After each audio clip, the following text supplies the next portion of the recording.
Okay, good. So, first, I want to thank Dr. Jamie Lee for the invitation to speak with you about my work.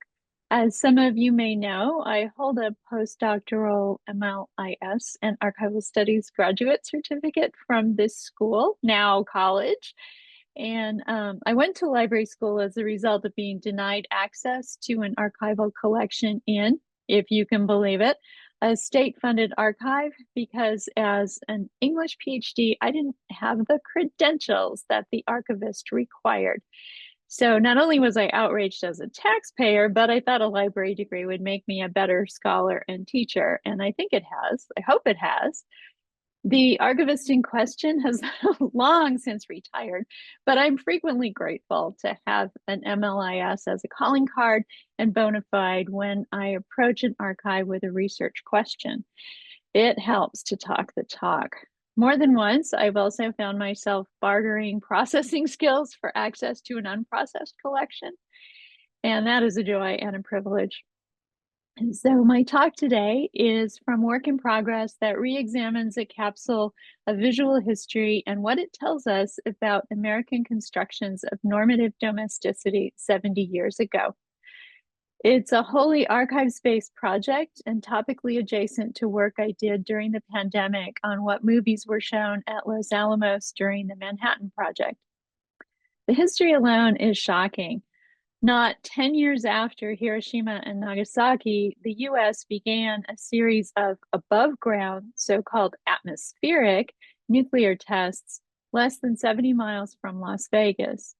As with the Trinity site in southern New Mexico, Yucca Flats in southern Nevada was considered worthless land with nothing on it. As a cinema historian, I'm interested in the images of those tests and how they were circulated publicly. What do they tell us about their historical moment? And what do we do with them now, 70 years later?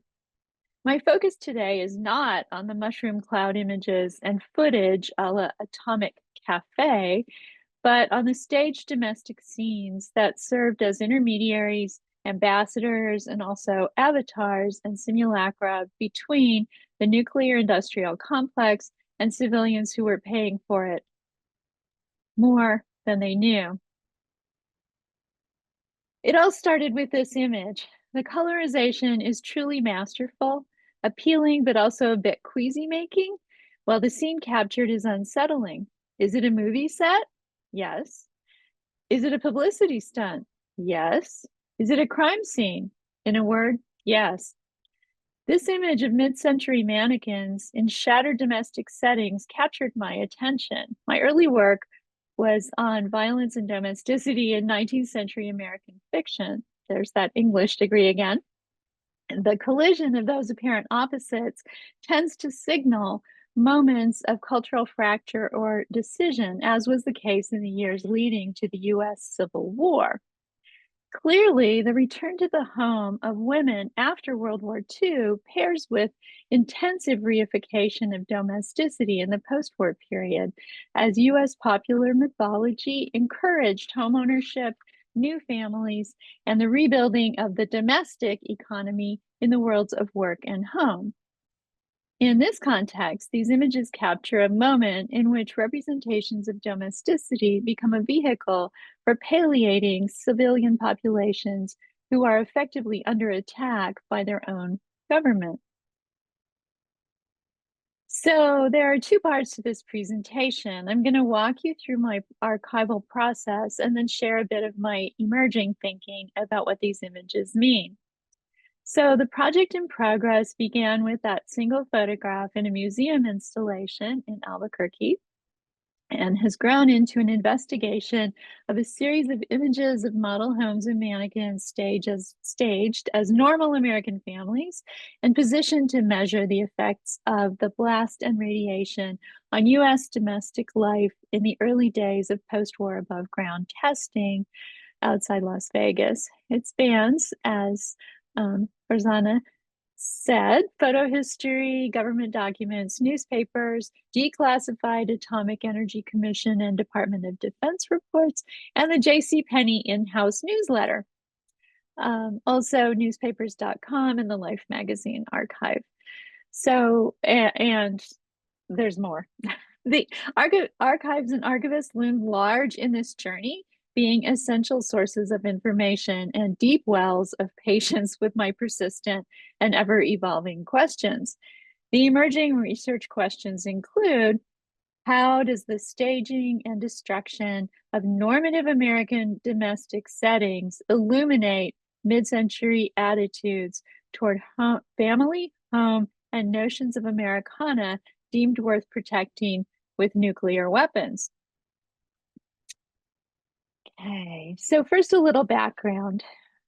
The U.S. Atomic Energy Commission, the AEC, in March 1953, in collaboration with civilian defense, began a series of 8 above-ground nuclear tests at Yucca Flats, Nevada, 67 miles outside of Las Vegas.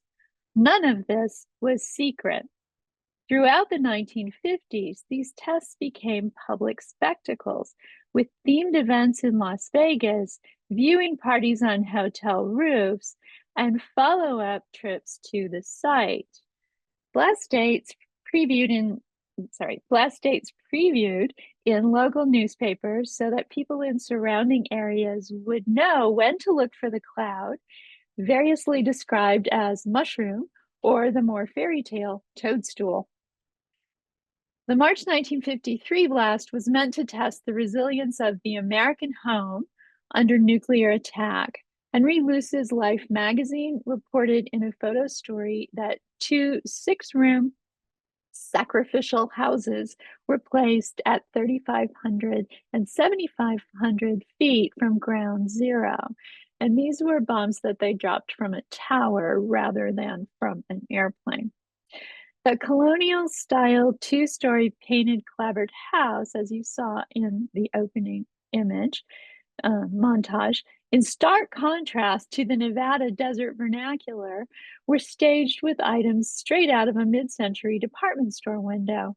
Up-to-date furniture, drapes, rugs, stylishly dressed male, female, and child mannequins.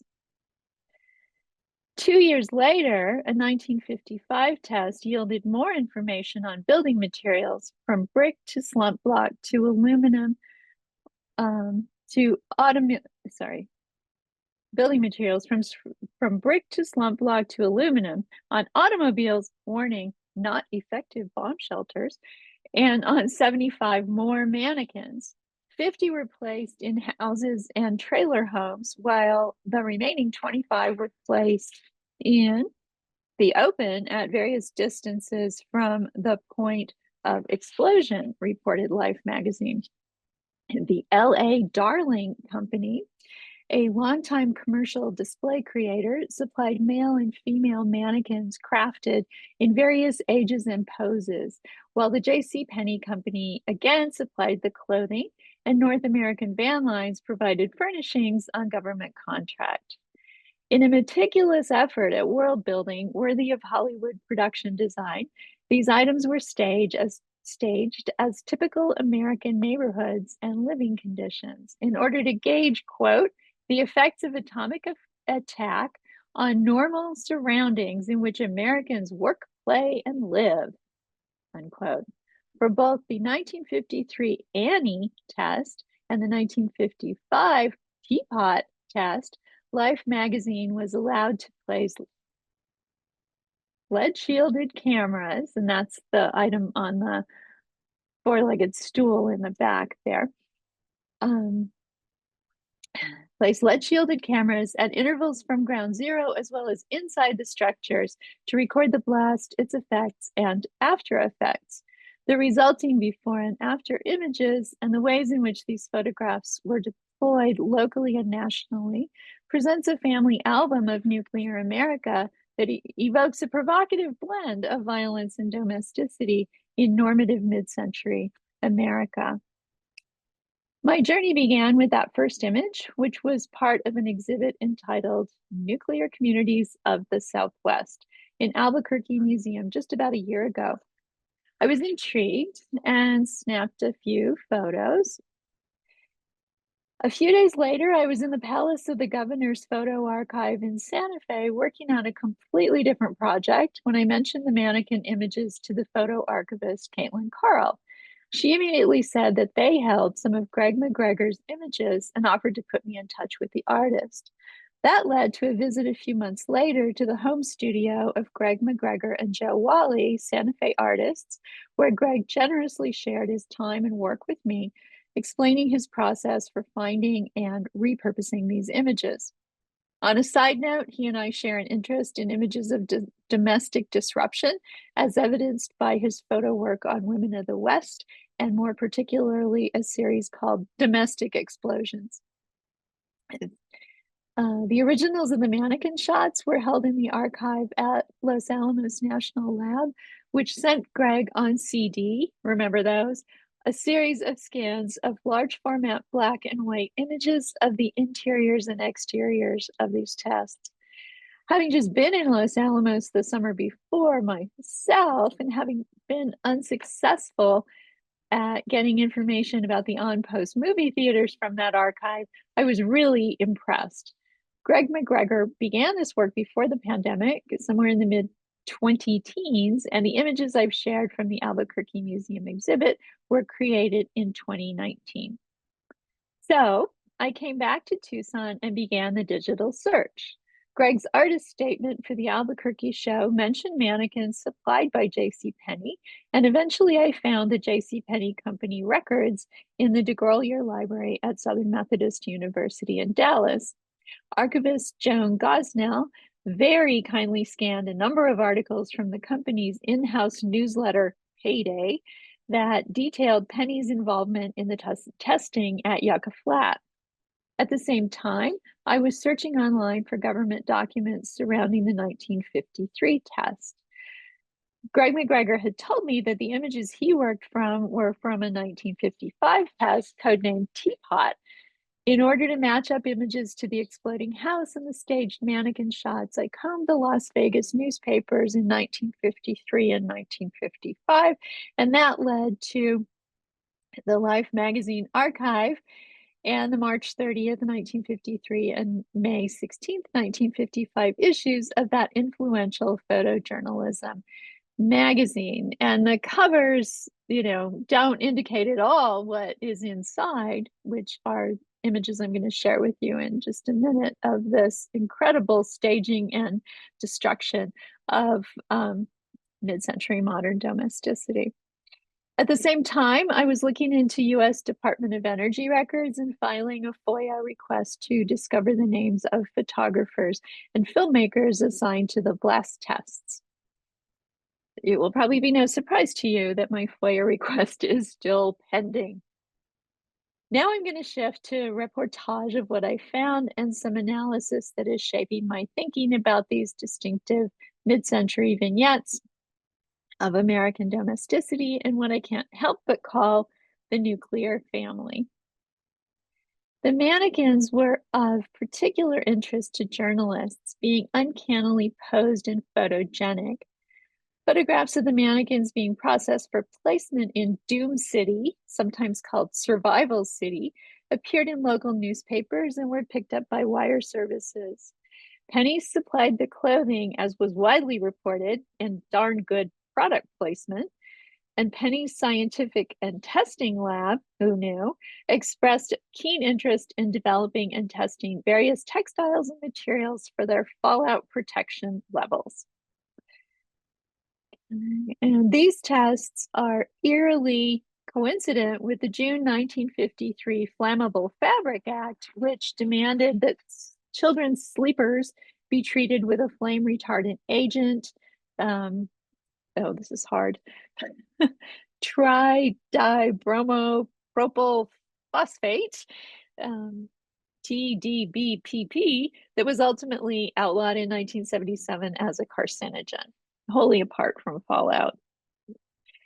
In keeping with their domestic focus, the first group of Yucca Flats tests was given the homey name Operation Doorstep under the larger rubric of Operation Upshot Knothole.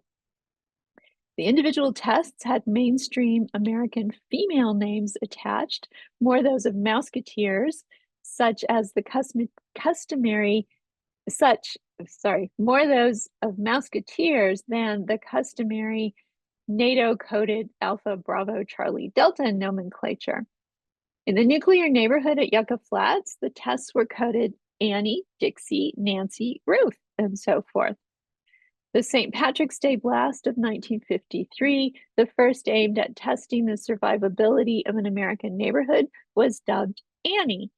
The domestic tone of this test staging is remarkably cozy on paper. Non-threatening test names like Annie, which evokes Raggedy Ann, Orphan Annie, Annie Get Your Gun, and site identifiers such as knothole at a time of ubiquitous knotty pine paneling and kitchen cupboards, and doorstep suggest a neighborly context perhaps designed to allay any fears in the civilian population of the 61 kiloton blast. This tone was adopted and perpetuated by journalists. The photos taken at the 1953 teapot scene record the impact of the bomb at 15 kilotons of TNT, quote, slightly smaller than the A weapon at Hiroshima, a mere pea shooter compared to some weapons in the US stockpile. That's also from Life magazine. By 1955, with Operation Teapot, the domestic emphasis was heightened.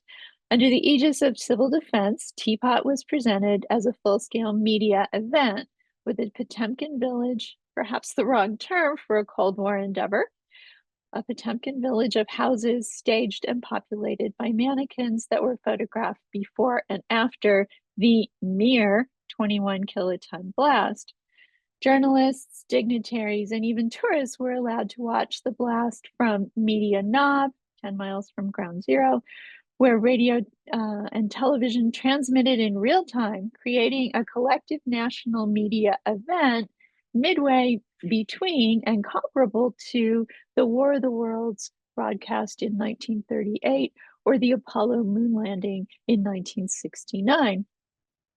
Life magazine brightly reported that the above ground bomb drop, quote, would unleash upon a simulated town an amount of energy equivalent to the detonation of 35,000 tons of TNT, nearly twice the strength of the Hiroshima bomb, but only 1/500th the strength of the hydrogen thermonuclear weapon, unquote.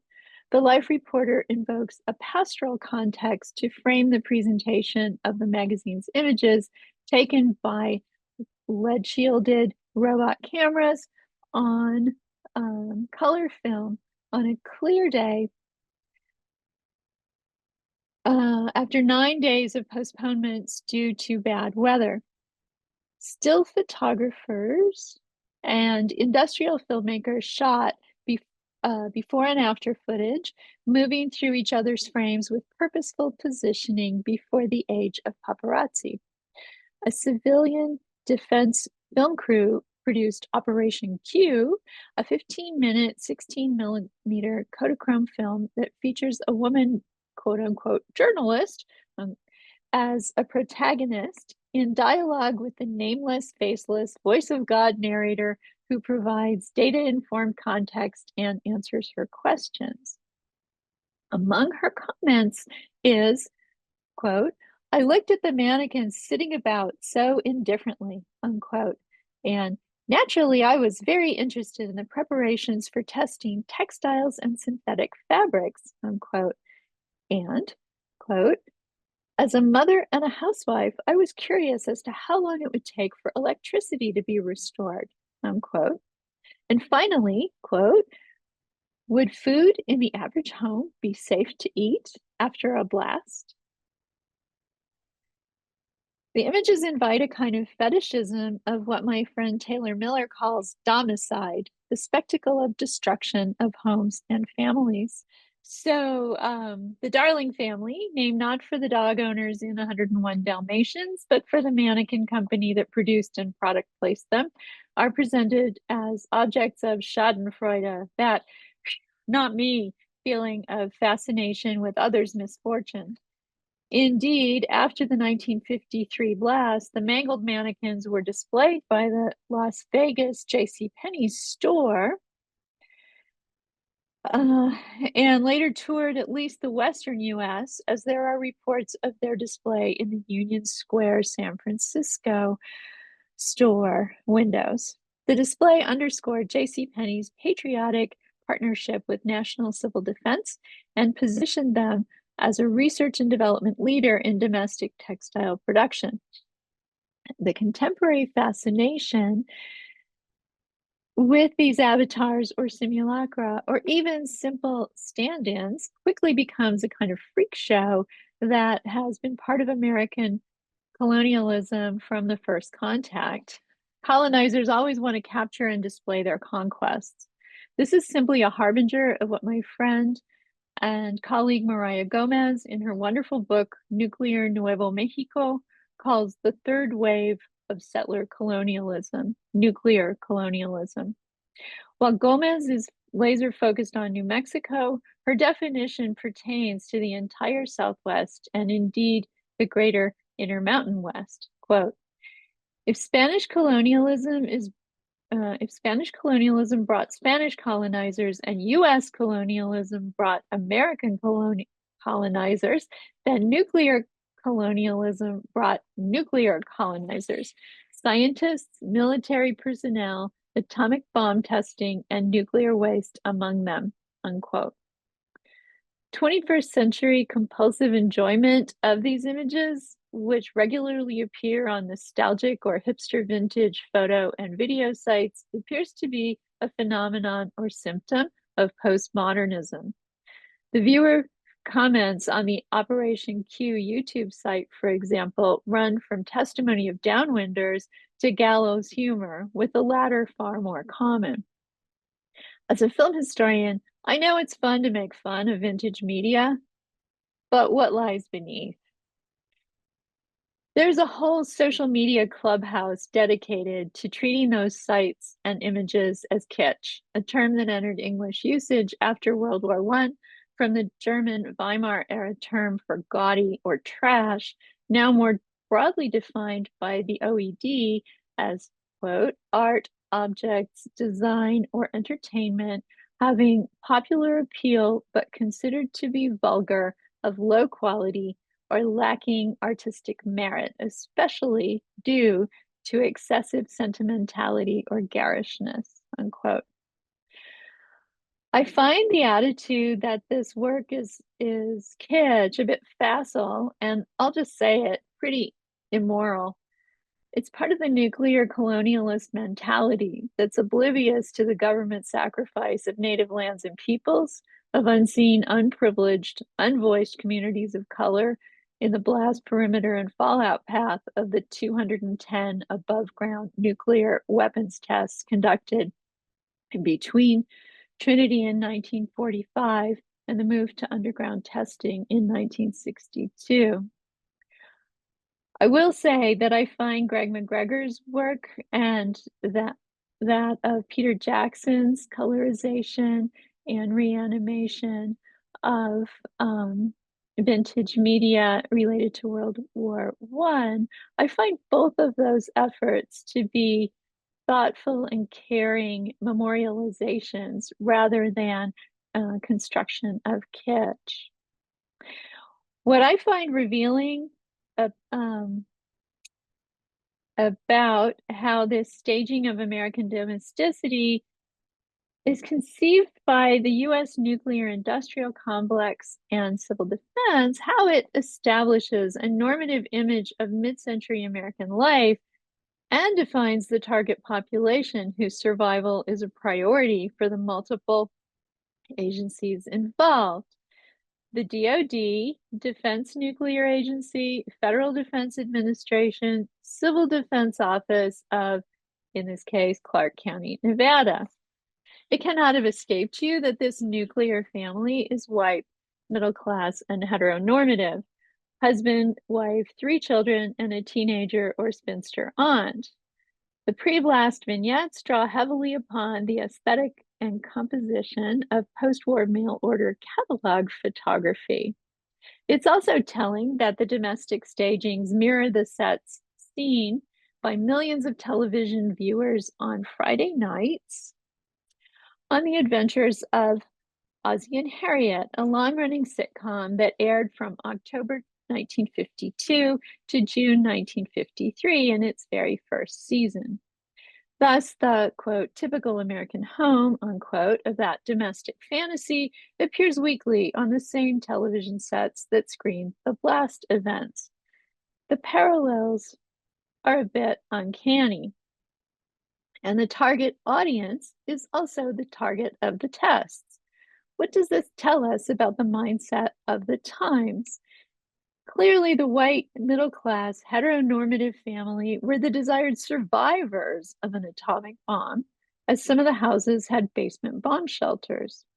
The textile tests were apparently meant to identify fabrics that would protect white wearers from radiation, or at least could be sold as such.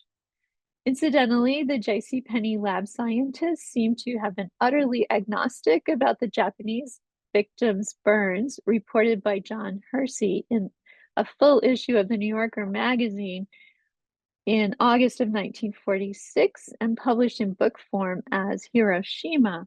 Quote, on some undressed bodies, the burns had made patterns of undershirt straps and suspenders, and on the skin of some women, since white repelled the heat from the bomb and dark clothes absorbed it and conducted it to the skin, the shapes of flowers they had on their kimonos, end quote.